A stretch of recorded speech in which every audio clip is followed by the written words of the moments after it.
in the spiritual life, even though the motivation for entering on the spiritual life or the practice is dukkha, suffering. But in order for the practice to mature and develop, it should be nourished by joy. The Pali word here is pamoja, which is actually, the word pamoja is related to the word mudita. You know the word mudita, the third Brahma Vihara, or divine abode. Mudita is based on the root mud, which means to take joy, to experience joy. And pamoja is just a prefix form. The part moja is based on that same verbal root, mud. So this is joy leading to delight or rapture, and everything else unfolds. So we could say that it's important, in order to advance to the further stages, to develop joy. And in this case, joy arises based on saddha, faith. And so we can see that one of the nurturing factors of joy is faith. And this raises the interesting question, how does faith nurture the arising of joy? And to answer that question, we could see that faith arises with through the encounter with dukkha, with suffering. So the motivation for entering upon the Buddha's practice, the Buddha's path, is the encounter with suffering. And that it can occur in different ways for different people. Sometimes people are living just very ordinary, mundane, everyday, complacent lives. Then sometimes it's some sudden tragedy, some sudden disaster that awakens that perception of dukkha. For example, for some people it might be the death of a child, the death of a brother or sister, husband or wife, just a sudden death, not the natural death. And then suddenly all of one's illusions and feelings of self-satisfaction just break to pieces, and there comes a sense that there's some kind of deep insecurity underlying our life, and one goes searching for a solution to that problem.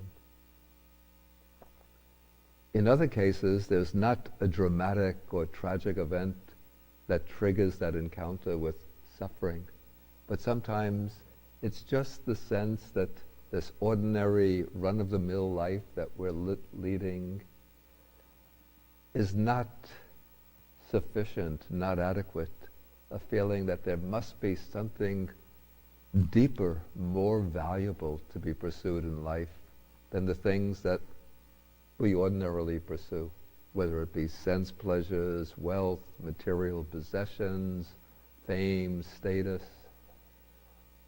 You know, as we go through our everyday life, even when we achieve some of these things that are considered, desirable and valuable, when one gets them, one finds this kind of sense of emptiness opens up inside. Not the philosophical emptiness like shunyata, but just the sense that this is not really satisfactory.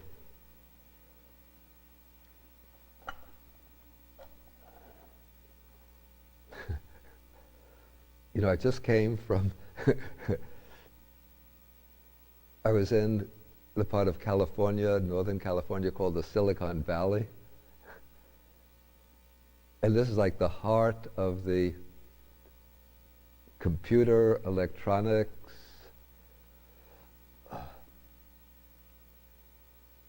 IT? Intelligence technology industry, where people are leading quite prosperous lives. But what I find there is that there's so much interest in Buddha Dharma. There's just so many different Buddhist groups all over that whole area. Even in like in one town in that area, there might be 3 or 4 different Buddhist groups. And so these are people who are living quite affluent lives, but they've come to experience that sense of dissatisfaction with mere prosperity. Okay, so we have these different ways of encountering dukkha, but once one makes that encounter with dukkha, whether through some sudden tragic experience, traumatic experience, or the gradual kind of gnawing sense, disturbing sense that there must be something more genuine, more substantial, more real to life than these pursuits of worldly goods, then one starts searching for an answer. And then when one encounters, one might start searching for the answers in different quarters, maybe exploring different religions, different philosophies, different types of spiritual practices.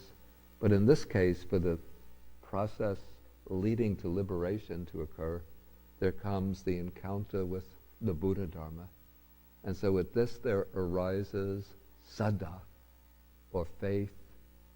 And here by the word faith, faith for people who come from the Christian tradition, sometimes it has negative connotations, like you must believe this in order to be saved, and if you don't believe this, you're subject to damnation. And so sometimes people translate saddha by other words like confidence, or usually confidence, but I find that that is a weak word. And the word saddha, it seems to me that faith is a much more adequate rendering, because it signifies something which appeals to, I would say, the deepest core of our being, something which really awakens a very deep, uplifting personal response. And so when we look into the saddha, we see, from the Buddhist perspective, that it's directed towards the resolution of the problem of dukkha.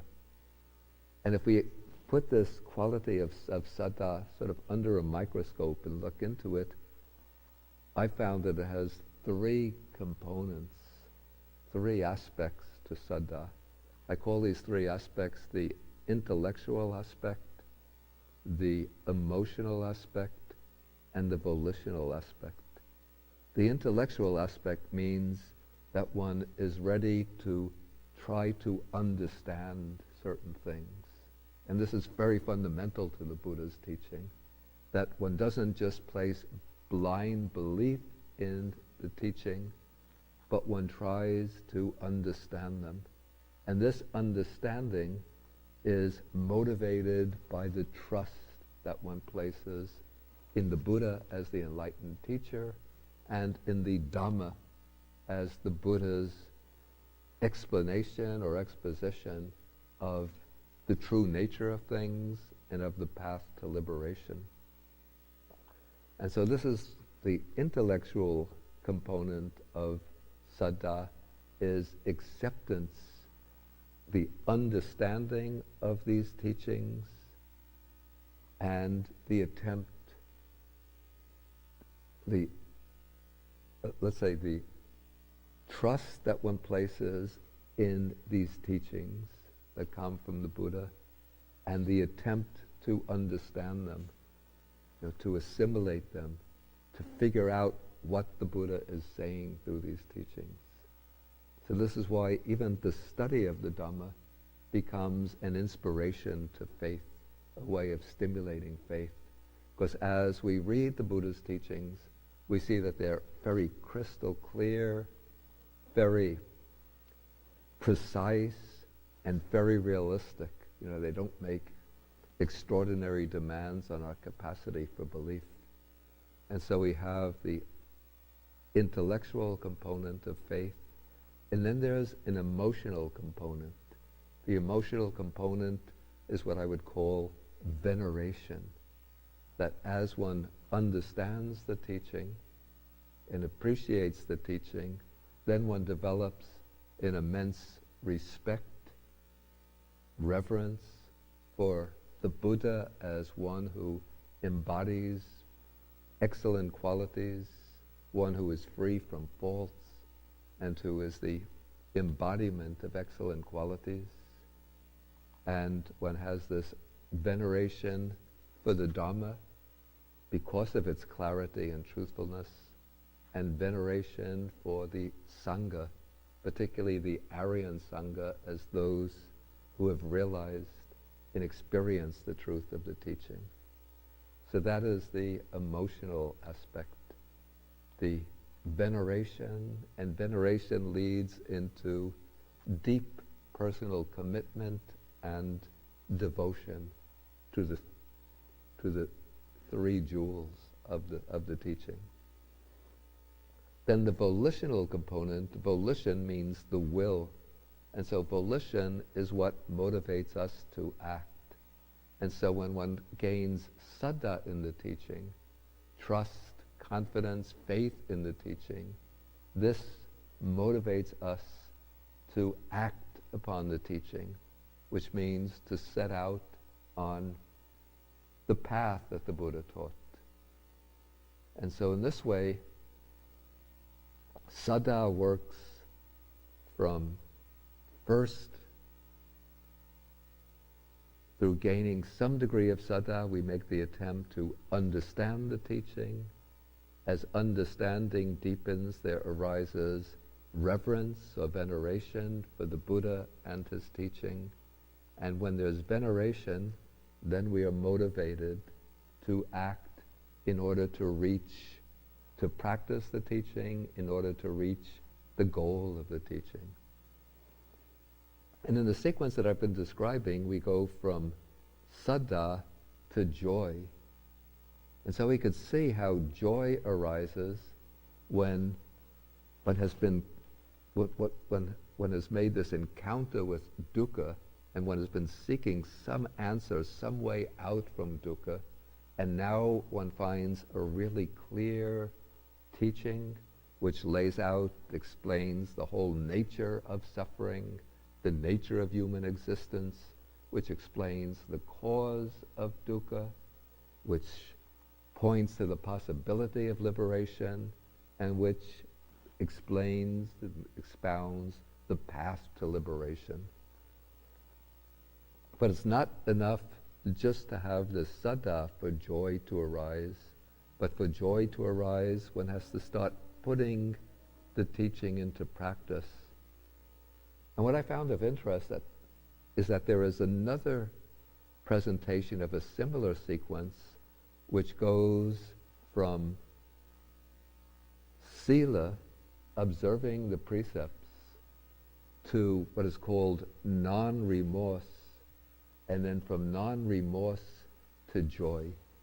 And so this shows one of the means of stimulating this joy, or bringing this joy into being. Because when one gains faith and wants to start to undertake the practice, the first step in undertaking the practice is to undertake the precepts. And so we have the 5 basic precepts of not killing or destroying living beings, not taking what doesn't belong to oneself, not committing sexual misconduct, no false speech, no use of intoxicants. And so sometimes we think of morality as just being a dull, dry, oppressive discipline.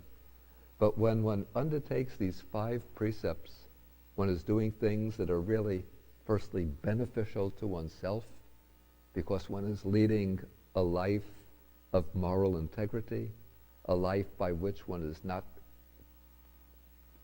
creating any trouble or difficulties for oneself, and one is also leading a life that's beneficial to others. Because when one takes the precept not to take life, it means no other living being has the fear that I'm going to be responsible for their death. When one takes the precept not to steal, nobody has the fear that I'm going to steal their belongings, and so on.